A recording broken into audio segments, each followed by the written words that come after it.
नमस्ते दोस्तों, स्वागत है आप सभी का लाइफलाइन वेलनेस पर। मैं हूं अरविंद सिंह राणा। दोस्तों, आज का वीडियो हमारा उन युवाओं के लिए है जो अपना कैरियर चूज़ करने जा रहे हैं या जिन्होंने अपनी पढ़ाई अभी ख़त्म की है, और उन पेरेंट्स के लिए भी हैं जो पेरेंट्स अपने बच्चों के भविष्य के बारे में काफ़ी चिंतित हैं और अपना बच्चों का अच्छा भविष्य बनाना चाहते हैं। कल मैं एक सर्वे पढ़ रहा था। वो सर्वे में मैंने देखा कि 1 करोड़ युवा जो है, अगर वो अपना कैरियर या अपनी पढ़ाई जब चूज़ करते हैं तो उनमें से 10 लाख जो है, 1 करोड़ में से 10 लाख यानी 10% जो स्टूडेंट्स हैं वो इंजीनियरिंग की ओर जाते हैं। 5 लाख जो स्टूडेंट्स हैं वो मेडिकल और दूसरी ऐसी कोई फील्ड में जाते हैं, जिसमें कि सब आ गए। और जो सबसे बड़ा नंबर है 85 लाख्स यानी कि 85% वो लोग कहाँ जाते हैं? वो लोग BA, BCom, BBA, LL वगैरह जैसी फील्ड में वो लोग जाते हैं। तो काफ़ी बड़ा नंबर है ये BA, BCom और BBA, MBA वाला। फ़िलहाल हम बात करेंगे 85 लाख्स जो सबसे ज़्यादा नंबर है उनके बारे में, जो लोग BA, BCom, BBA, MBA वगैरह करते हैं। तो जो आउटकम है सर्वे का, वो आउटकम काफ़ी चौंकाने वाला है। उन 85 लाख लोगों में से महीने की 40,000 यानी 40,000 की जो जॉब है, वो जॉब कितने प्रतिशत लोगों को मिलती होगी? क्या लगता है आपको, कितने प्रतिशत लोगों को मिलती होगी? 85 लाख में से सिर्फ 12,000 लोग ही ऐसे होते हैं जिनको महीने की 40,000 या उसके ऊपर की जॉब मिलती है। बाकी सभी को उसके अंदर ही कॉम्प्रोमाइज़ करना पड़ता है। और उसी की एक वजह मैं तो ये समझ रहा हूँ कि आजकल हमारे आजू बाजू में भी आप देख रहे होंगे और आप भी शायद सोच रहे होंगे कि हम लोग एब्रॉड शिफ्ट हो जाएं, दूसरे कंट्री में चले जाएं कैरियर बनाने के लिए, क्योंकि यहाँ पे हमको इतना स्कोप नहीं मिल रहा है, ऐसा हम लोग सोच रहे हैं। इतना अनएम्प्लॉयमेंट है, जॉब नहीं क्रिएट हो रही है। मगर मैं आपको यहाँ पे ये बात बता दूँ कि इंडिया जो है ना, ये आने वाले 10-20 साल वो इंडिया के हैं, क्योंकि दुनिया की जो आबादी है ना वो बूढ़ी हो रही है। आपने भी सुना होगा कि जापान है, यूरोप है, काफ़ी सारे कंट्री हैं। उन कंट्रीज़ में लोग बूढ़े ज़्यादा लोग हैं, यंगस्टर्स काफ़ी कम हो रहे हैं। उनकी वजह से उनके कंट्री पे इकोनॉमिकल बर्डन बढ़ रहा है। हमारे देश में युवाओं की तादाद बहुत ही ज़्यादा है। हमारा देश आज देखे जाए तो सबसे यंगेस्ट देश है, और बिज़नेस की नज़र से देखने जाए ना तो हमारा देश काफ़ी पोटेंशियल है। बाकी सारे देश हमारे इंडिया के ऊपर नज़र गड़ाए हुए हैं कि इंडिया का जो अभी फ्यूचर है। आपने देखा होगा कि हम लोगों ने जो सबसे बड़ी इकोनॉमी है वर्ल्ड की, उसमें स्थान पा लिया है। हमारा जो अभी 3rd रैंक चल रहा है, और फ्यूचर में हम लोग देखने वाले हैं कि हमारी जो इकोनॉमी है वो काफ़ी फास्ट बढ़ने वाली है। फिर भी हमारे यहाँ से माइग्रेशन हो रहा है, हमारे यहाँ अनएम्प्लॉयमेंट है। उसका जो एक सबसे बड़ा रीज़न है कि जो ज़्यादातर प्रतिशत, जो 85% जो लोग अपना पढ़ाई चूज़ करते हैं, उन लोगों में से मोस्टली यानी मैं समझूंगा कि 90% लोग ऐसे होते हैं जो सिर्फ सर्टिफिकेट के लिए ही पढ़ते हैं, जिनको सिर्फ BA, BCom, BBA, MBA करके सर्टिफिकेट ही चाहिए, और वो छोटी मोटी जॉब करके अपना गुजर बसर चलाते हैं और वो फ्रस्ट्रेटेड रहते हैं। और काफ़ी सारे लोगों को तो वो जॉब भी नहीं मिल पा रही है। हम लोग अभी वो इंजीनियरिंग के जो फील्ड है उनकी बात नहीं कर रहे हैं, हम लोग अभी जो 85% जो है उनकी बात कर रहे हैं। तो उनको जॉब नहीं मिल पा रही है, वो फ्रस्ट्रेट हो जाते हैं।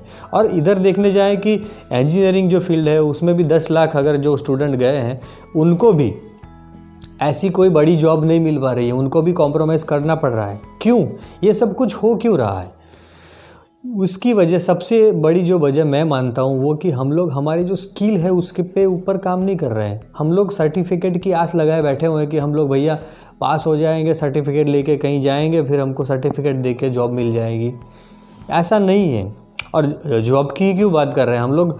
अभी बिज़नेस स्टार्ट करना हो, कुछ स्टार्टअप स्टार्ट करना हो, छोटा मोटा कुछ भी करना हो, तो उसके लिए हमको सबसे जो बड़ी ज़रूरत है वो है स्किल्स में क्या है?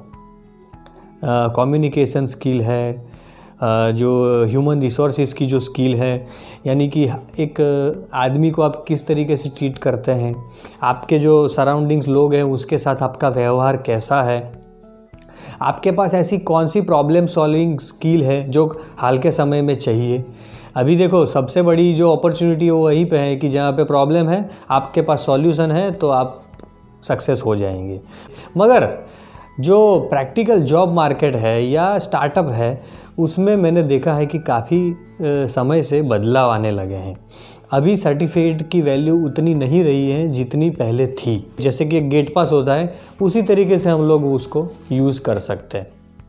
अदरवाइज़ ज़्यादा जॉब मार्केट में अभी स्किल के ऊपर काम हो रहा है। आपकी पर्सनल स्किल्स क्या हैं? अगर आपने बीए किया है, मैं यहाँ पे ये नहीं कह रहा हूँ कि ये जो फालतू कोर्सेज़ है बीए बीकॉम है, काफ़ी अच्छे कोर्स है, नॉलेज बढ़ाने के लिए वो काफ़ी अच्छी चीज़ें हैं। मगर उसके साथ में क्या आप अपनी पैरेलली कोई स्किल पर काम कर रहे हैं? क्योंकि आपको जो बिज़नेस करना है, जो जॉब करनी है, वहाँ पे आपको आदमियों के साथ डील करना है। आपको कुछ ऐसा बताना है कि सामने वाले को लगे कि नहीं भाई बंदे में दम है। अभी मैं आपको डरा तो नहीं रहा हूँ, मगर फिर भी इतना बोल रहा हूँ कि जो आर्टिफिशियल इंटेलिजेंस है ना, वो फ्यूचर में बहुत सारी जॉब खा जाने वाली है। बहुत सारे ऐसे काम होंगे जो फ्यूचर में रहेंगे ही नहीं। फ्यूचर में ऐसी जॉब बचने ही नहीं वाली, क्योंकि वही काम वो कंप्यूटर कर देगा, रोबोट कर देगा। आपको जान के हैरानी होगी कि ऐसे कई सारे काम हैं जो पहले सिर्फ आदमी कर सकता। जैसे कि राइटिंग, अगर आपको किसी विषय पे लिखना है, कोई ऐसे लिखना है, कोई आर्टिकल लिखना है, तो वो मैन्युअली होता था। मगर आज अगर आप कंप्यूटर को बता दो कि मुझे ये टॉपिक पे एक अच्छा आर्टिकल लिखना है, उसमें ऐसा चीज़ मुझे शामिल करनी है, तो कंप्यूटर आपको 4-5 सेकंड के अंदर वो आर्टिकल लिख के दे देगा। आज देखो वो पेंटिंग भी आपको करनी है तो आप बताएंगे, कंप्यूटर को कमांड करेंगे कि मुझे इस तरीके की ऐसे कलर में पेंटिंग चाहिए, तो वो भी करके दे रहा है। तो ऐसा कोई काम नहीं बचेगा कि फ्यूचर में कि जो आदमी करेगा। ज़्यादातर काम वो कंप्यूटराइज ही हो जाएंगे। आपने देखा भी होगा कि बहुत सारी जगह पे तो आपके आँख के सामने ही हो रहा है। जैसे कि पहले टोल प्लाज़ा पे मैन्युअली हम लोग पैसा देते थे, वो हमको पर्ची देता था। आज देखो कि आर्टिफिशियल इंटेलिजेंस की वजह से हमारा जो गाड़ी के ऊपर फास्टैग लग गया है, फास्टैग लग गया, हम वहाँ से पास होंगे, ना वहाँ पे किसी आदमी की ज़रूरत है, ना हमको किसी को पैसे देने की ज़रूरत है, ना वहाँ पे रुकने की ज़रूरत है, तुरंत जो फाटक खुल जाता है। ऐसी काफ़ी सारी जो क्राइसिस है, चैलेंजेस है, वो फ्यूचर में आने वाली है। मगर हमको डरना नहीं है। इंडिया है ना, वो बहुत ही पोटेंशियल मार्केट है और इंडिया का फ्यूचर जो अभी मैंने बताया कि आगे के जो 10, 20, 30 साल आने वाले हैं वो इंडिया के आने वाले हैं। तो ऐसे घबरा कर एब्रॉड शिफ्ट होना मुझे नहीं लगता है कि वो काफ़ी अच्छी चॉइस होगी। कई लोग तो बहुत सारे लोन्स लेकर यहाँ पे काफ़ी सारी अपने ऊपर जवाबदारी लेकर अपने माता पिता को या अपने फैमिली को छोड़कर बहुत ही तकलीफ़ वाली कंडीशन में वो लोग बाहर शिफ्ट हो रहे हैं। ऐसा नहीं कि वो खुशी, अगर आप खुशी खुशी जा रहे हैं, उधर आपके लिए कोई अच्छा कैरियर या अच्छी कोई अपॉर्चुनिटी है, आपका परिवार उधर है, आप उधर ही शिफ्ट हो जाना चाहते हैं दिल से, तो इट्स ओके। ये कुछ भी चीज़ बुरी नहीं है। मगर फ्रस्ट्रेशन में या ऐसे किसी अनएम्प्लॉयमेंट या उसकी चीज़ की वजह से अगर आप सोच रहे हैं कि बाहर चले जाएं, तो मुझे लगता है ये वाइज डिसीजन नहीं हो सकता। हाँ, मैं यहाँ पे ये ज़रूर कहूँगा कि हमको हमारे स्किल पे काम करनी है। अभी हमको ये पुरानी सब बातें छोड़ देनी है कि फर्स्ट क्लास आया है कि सेकंड क्लास आया है, डिस्टिंक्शन आए हैं, तो हम लोगों को कोई हमारी राह देख रहा है, हम सर्टिफिकेट दिखाएंगे, हमको जॉब दे देगा। काफ़ी सारे ऐसे स्टार्टअप भी चालू हो रहे हैं। आप देखो कितने सारे स्टार्टअप यंग लोगों ने चालू किए हैं। आज तो गोलगप्पे का भी स्टार्टअप है, चाय का भी स्टार्टअप है। तो बहुत सारी ऐसी चीज़ें हैं, मगर वो कब आ सकती हैं जब आपके अंदर ऐसी कोई क्रिएटिविटी हो। अदरवाइज़ तो फिर आप सिर्फ सर्टिफिकेट बन जाएंगे। इंटरव्यू में काफ़ी सारे लोगों को मैंने भी पूछा हुआ है कि क्या है आपकी एजुकेशन या क्या है आपकी स्ट्रेंथ, तो वो बोलते हम लोगों ने फ़लाना कोर्स किया है, फ़लाना ढिमका कोर्स किया है, ये सब कुछ हमको बताते हैं। कोर्स के बारे में यहाँ पे बात नहीं हो रही, आपने क्या किया है, आपको क्या आता है, या आपकी कोई कोर स्ट्रेंथ है। जैसे किसी की कोर स्ट्रेंथ होगी कम्युनिकेशन, कन्विंसिंग पावर, किसी को कोई स्ट्रेंथ होगी प्रेजेंटेशन, वो फिगर्स को इस तरीके से प्रेजेंट करेगा कि सामने वाले आदमी को तुरंत समझ आ जाए।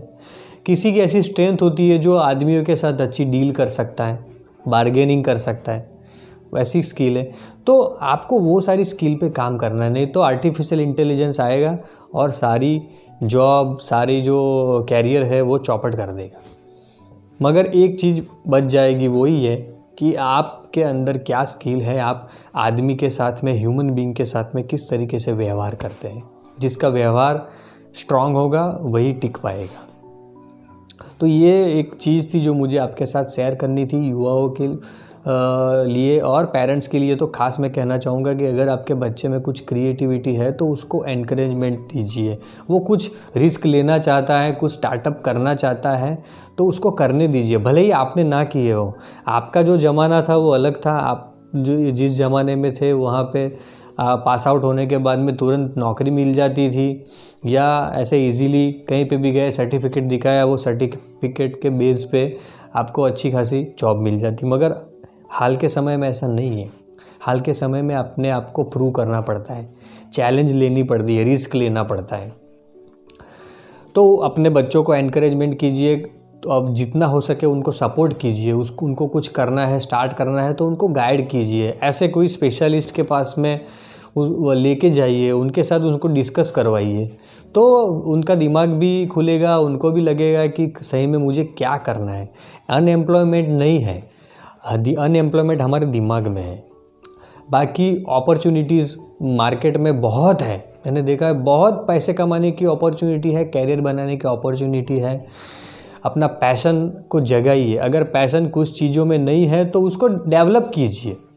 ऐसे काफ़ी सारे लोग हैं, जैसे जेफ बेजोस है, उन्होंने जो अमेज़न के जो फाउंडर है, उन्होंने जब ये अमेज़न स्टार्ट किया तो वो सिर्फ अमेज़न पे बुक्स बेचते थे और बुक्स में उनका कुछ लगाव भी नहीं था।